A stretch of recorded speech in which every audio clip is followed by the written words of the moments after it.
Many years ago, in the lively town of Agba, a young woman named Aya arrived with nothing but hope in her heart and skill in her hands.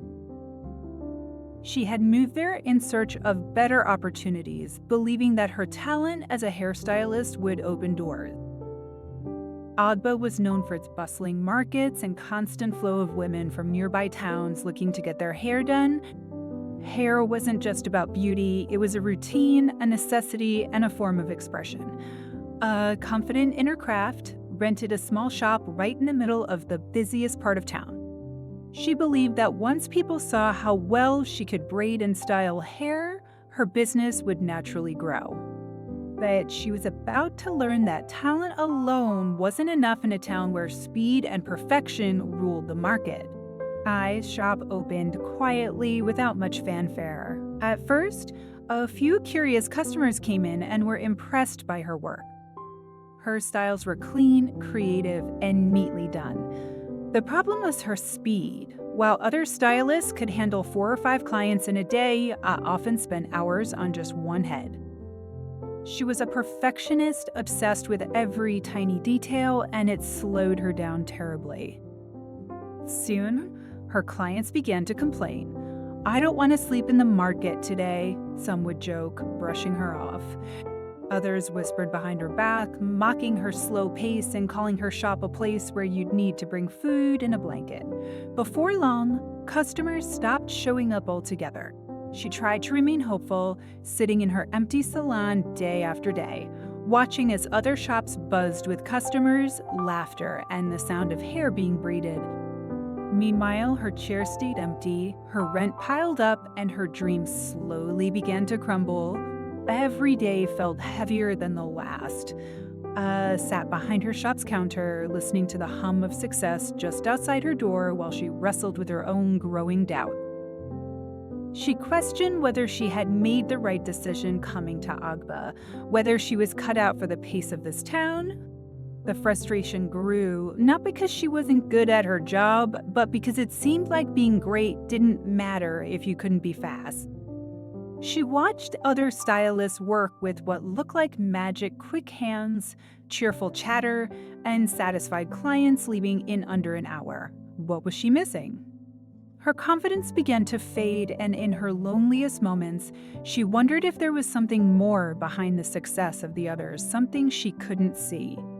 In a town full of competition, was slowly becoming invisible. One quiet afternoon, as sat in her empty salon, her phone rang. It was her old friend Bissy, someone she hadn't spoken to in a long time. "How's business?" Bissy asked in a cheerful tone. Let out a long sigh. "My sister, I'm not okay. I hardly get customers anymore. They all say I'm too slow. I don't even know what else to do," she confessed. Bissy was silent for a moment before her voice dropped lower. "Do you really think all those other hairstylists are using just their hands?" she asked carefully. Frowned, confused. "What do you mean?" she asked. But Bissy didn't explain further. She just said, "I'll call you back." Was left unsettled. The thought lingered in her mind. She had heard whispers before, rumors about charms and spiritual help in business, but she had never taken them seriously. Could there really be something more to the success of those other women? 2 days later, Bissy called again, this time with a firm tone. "If you're serious about turning your business around, come to Osogbo immediately. I'll take you to someone who can help." Felt a strange mix of curiosity and fear. "Why Osogbo?" she asked, but Bissy didn't answer directly. "Do you want to stay broke forever?" she said instead. That was all it took. Packed a small bag and took a bus to Osogbo, unsure of what she was walking into. When she arrived, Bissy was waiting at the park, calm and smiling. "Today is the beginning of your success," she said. They walked through town and then farther out until the noise of the streets faded behind them. As they entered a dense forest, I began to hesitate. "Where are we going?" she asked nervously. Bissy simply whispered, To CO, the name sent a chill down his spine. She had heard that name before, stories of a powerful old woman who could grant success overnight, but who was also feared for her power. The forest opened into a small clearing where a lonely mud house stood, hidden deep from sight. Bissy knocked 3 times, and a rough voice from inside said, "Enter." Anne's hands trembled as she stepped in. The air smelled of burnt herbs and something older, something unexplainable. In the dim light, an old woman sat on a wooden chair, stirring a black pot. She looked up, eyes sharp and strange, and smiled. "Welcome, my daughter. You seek success?" "Yes." I didn't answer, but the woman already knew. "I have something for you," she said, and brought out a small black figurine from a wooden box. It looked like a human figure with long, thin fingers and hollow eyes. "This is Ajaniran," the woman explained, "the spirit of speed and beauty. With her help, your hands will no longer be your own."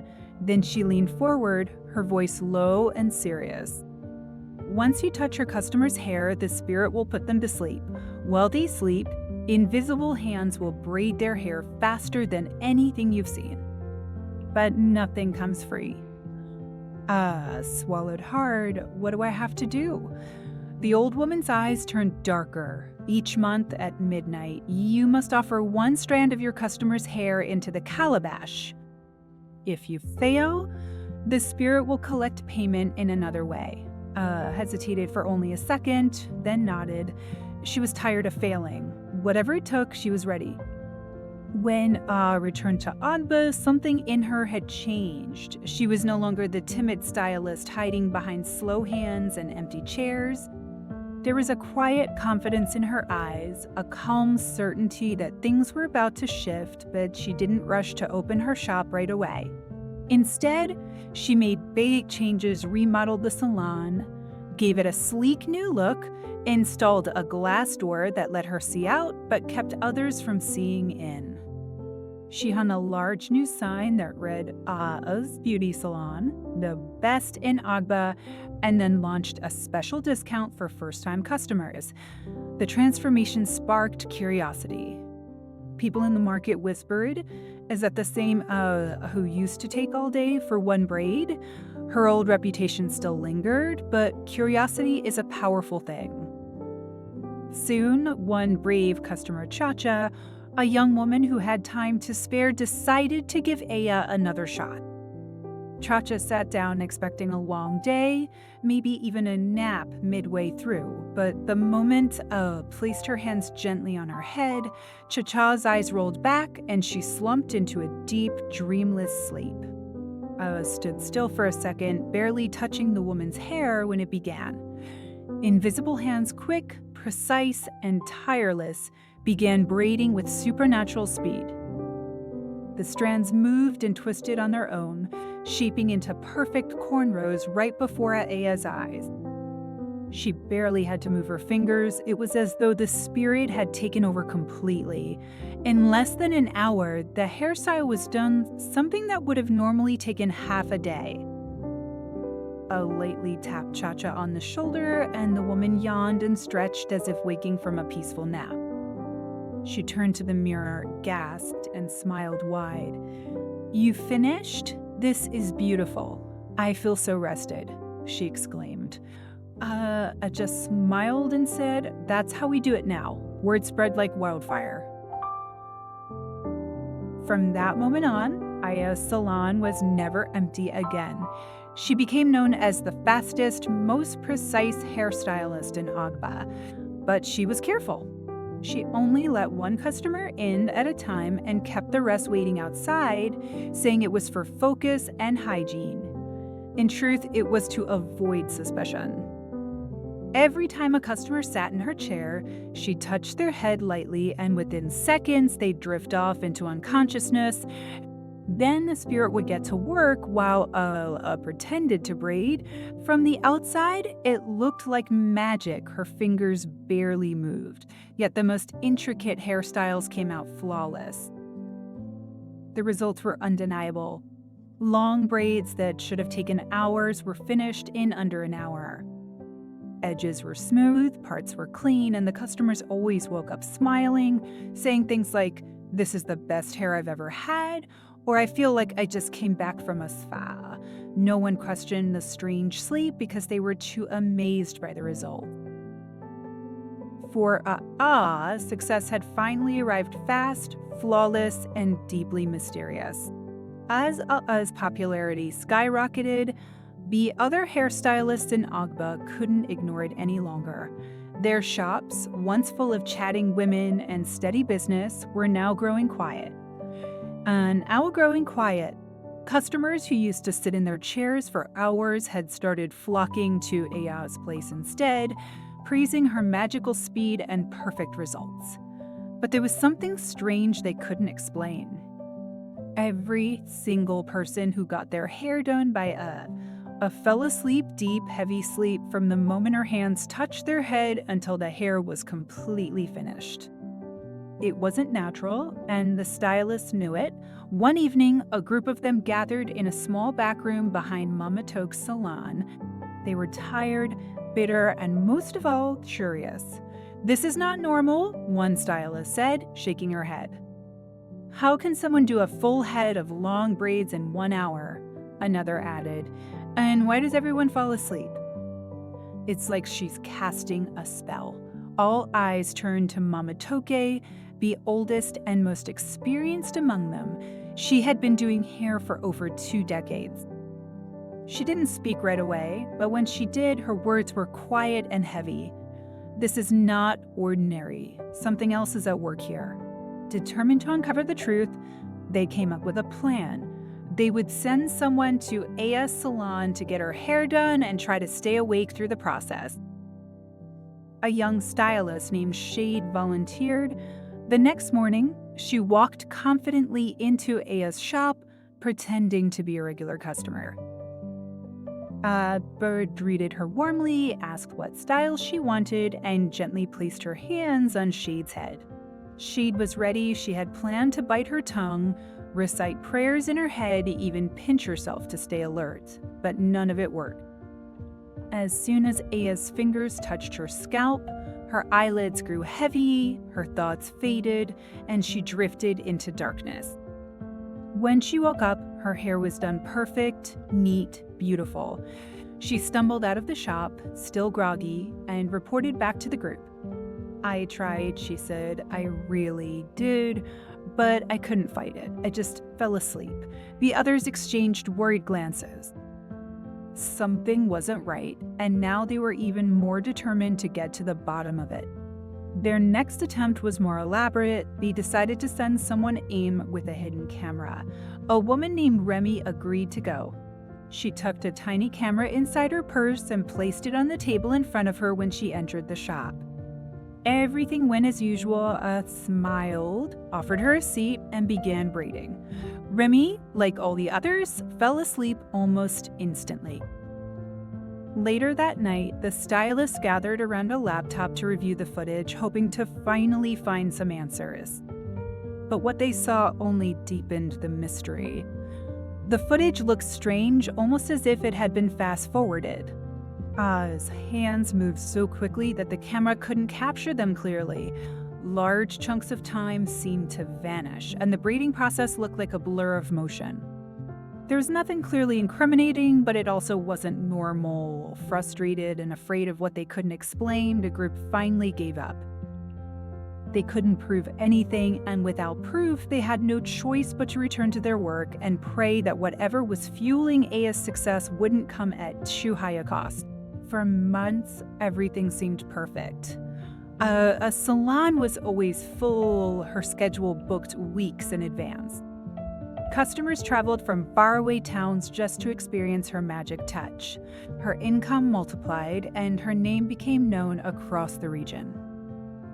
The ritual dropping a strand of hair into the calabash at midnight every month had become a quiet routine, something she did without thinking twice. But one month, in the middle of her success, she simply forgot. She'd been so busy celebrating her growing wealth and popularity, attending parties, buying new clothes, and taking photos for her salon's flyers that the date slipped by unnoticed. That night, she had a strange dream. She was alone in her salon, surrounded by darkness. The only sound was the rapid clicking and twisting of invisible hands braiding hair in the shadows. The noise grew louder and faster until a whisper echoed around her. "You did not pay us." She jolted awake, drenched in sweat, heart racing. Panicked, she ran to the back of her shop to find the calabash, but it was gone. From that moment on, things began to shift. At first, it was subtle. The air in the salon felt heavier, colder. Customers still came and continued her routine as usual, but inside, she couldn't shake the fear growing in her chest.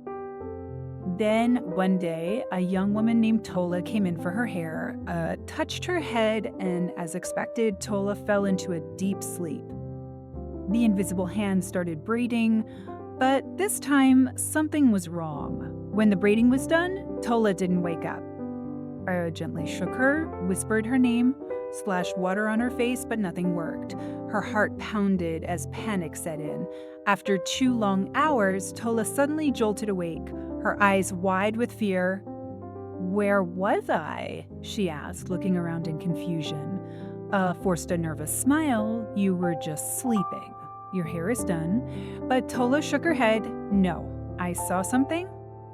I was in a dark place. Voices were whispering my name, pulling at my hair." Without another word, she ran out of the salon, leaving Aya trembling. She tried to convince herself it was just a coincidence. Maybe the girl had a bad dream, but deep down, she knew something was off. The spirits were no longer satisfied. A few days later, another customer came in, this time asking for long, tiny braid.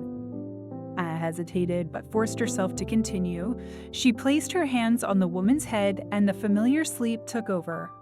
The invisible hands returned, weaving quickly. Everything seemed fine until halfway through, the woman's eyes snapped open. Her pupils had turned completely white. Aya stumbled backward in horror as the woman's mouth moved, but a different voice came out, cold, deep, and angry. "You did not pay us," it growled. The woman stood slowly, her head tilting unnaturally to one side. "You took our gift for granted.